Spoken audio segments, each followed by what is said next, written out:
Chapter 23. In reality, this jiva transcends the three qualities, sattva, rajas, and tamas.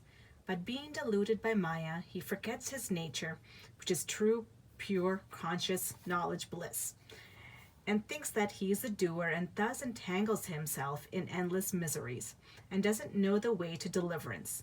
The only way to deliverance is a loving devotion towards the Guru's feet. The great player or actor, Lord Sai, has delighted his bhaktas and transformed them into himself. We regard Sai Baba as an incarnation of God for reasons already stated, but he always said that he was an obedient servant of God. Though an incarnation, he showed people the way to behave satisfactorily and to carry out the duties of their respective stations in this life. He never emulated others in any way, nor asked others to have something done for him.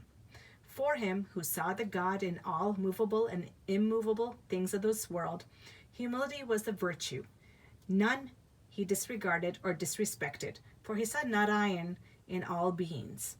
He never said, I am God, but that he was a humble servant, and he always remembered him, and always uttered Allah Malik. God is the sole proprietor or owner. We do not know the various kinds of saints, how they behave, what they do. We only know that by God's grace they manifest themselves in this world, to liberate the ignorant and bound souls. If there be any store of merits in our account, we get a desire or interest in listening to the stories and leelas of the saints, otherwise not. Let us now turn to the main stories of this chapter, Yoga and Onion. Once it so happened that a sadhak of yoga came to Shirdi with the Nana Sahib Chandorkar. He had studied all works on yoga, including the Yoga Sutras of Patanjali, but had no practical experience. He could not concentrate his mind and attain samadhi even for a short time. He thought that if Sai Baba will be pleased with him, he will show him the way to attain samadhi for a longer time. With this object in view, he came to Shirdi, and when he went to the masjid, he saw Sai Baba eating chapati with onion. On seeing this, a thought crossed his mind. How can this man eating stale bread with raw onion solve my difficulties and help me?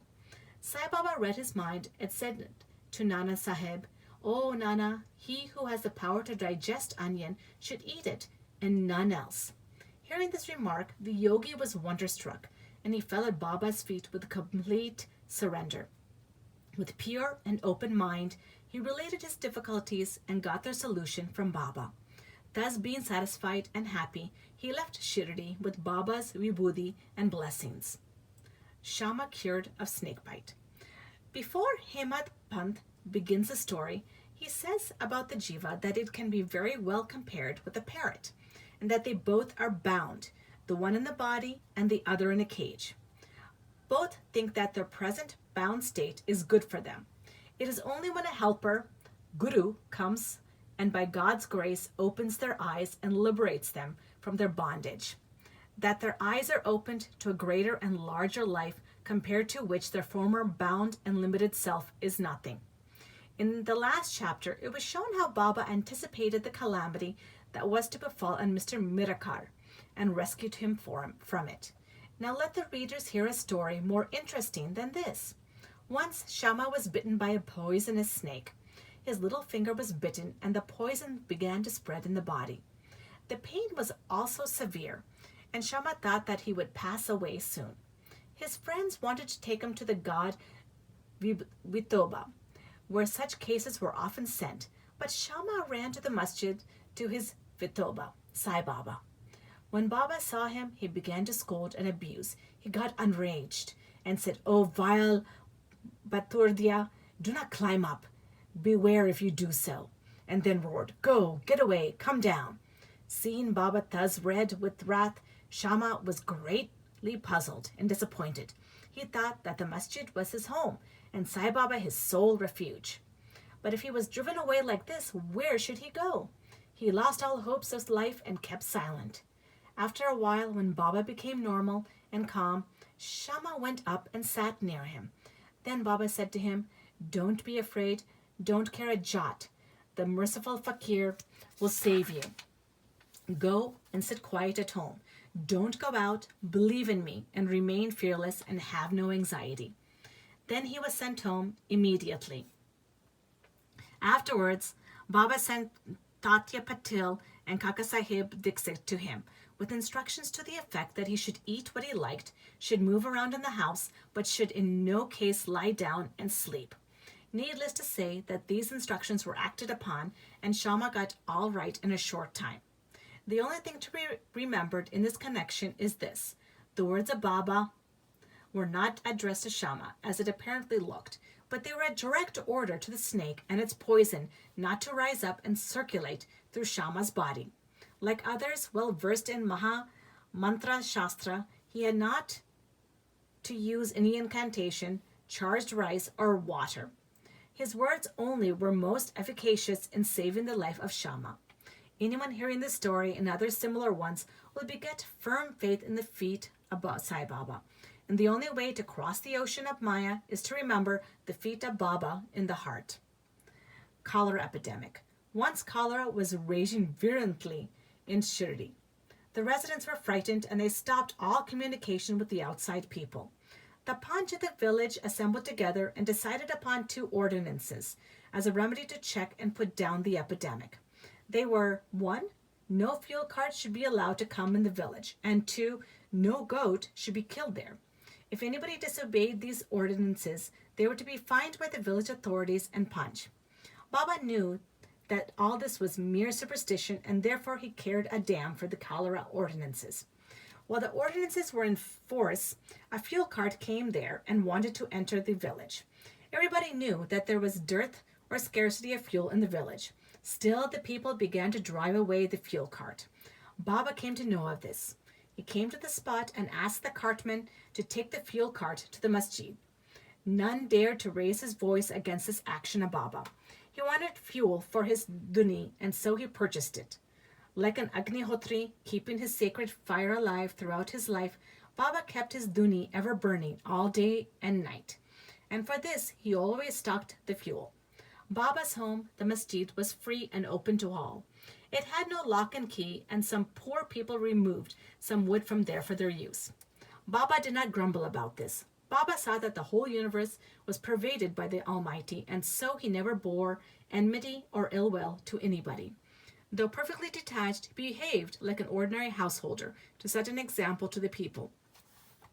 Ordeal of Guru Bhakti. Let us now see how the second cholera ordinance fared with Baba. While it was in force, somebody brought a goat to the masjid. It was weak, old, and about to die.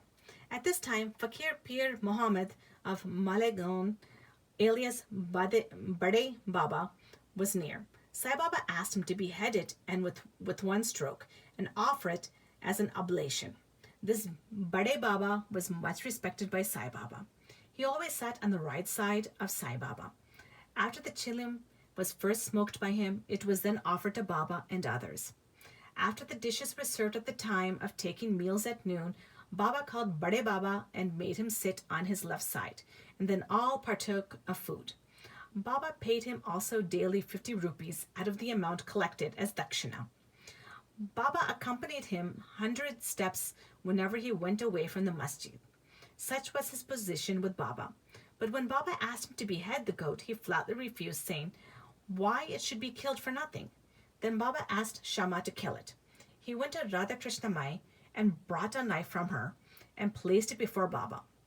Knowing the purpose for which the knife was taken, she recalled it. Then Shama went to bring another knife, but stayed in the Wada and did not return soon. Then came the return of Kakasaheb Dixit. He was gold, no doubt, but had to be tested. Baba asked him to get a knife and kill the goat.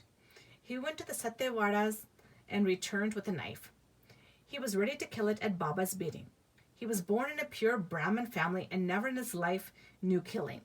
Though quite adverse to do any act of violence, still he made himself bold to kill the goat. All the people wondered to see that while Bade Baba, a Mohammedan, was unwilling to kill it, but this Brahmin was making precautions to do so. He tightened his dhotar and with a semicircular motion raised his hand with the knife and looked at Baba for the final signal. Baba said, "What are you thinking of? Go on, strike." Then, when the hand was just about to come down, Baba said, "Stop! How cruel you are! Being a Brahmin, you are killing a goat?"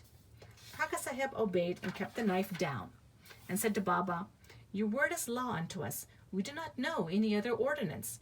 Remember you always, meditate on your form, and obey you day and night. We do not know or consider whether it is right or wrong to kill. We do not want to reason or discuss things, but implicit and prompt compliance with Guru's orders is our duty and dharma." Then Baba said to Kaka Sahib that he would himself do the offering and killing business. It was settled that the goat should be disposed of near a place called Takiya, where fakirs used to sit. Then, when the goat was being taken to that place, it fell dead on the way. Hemad Pant closes the chapter with the classification of disciples. He says that they are of three kinds: first, or best; second, or average; and third, or ordinary. The best kind of disciples are those who guess what their gurus want and immediately carry it out and serve them, without waiting for an order from them. The average disciples are those who carry out the orders of their masters to a letter without any delay. And the third kind of disciples are those who go on postponing the carrying out of their order and make mistakes at every step. The disciples should have firm faith, backed up by intelligence, and if they add patience to these, their spiritual goal will not be distant. Control of breath ingoing and outgoing, or hot yoga, or other difficult practices are not at all necessary. When the disciples get the above mentioned qualities, they become ready for further instructions, and the masters then appear and lead them on in their spiritual path to perfection. In the next chapter, we deal with Baba's interesting wit and humor. Jai Sai Baba, Har Har Mahadev, Sambho Sankara.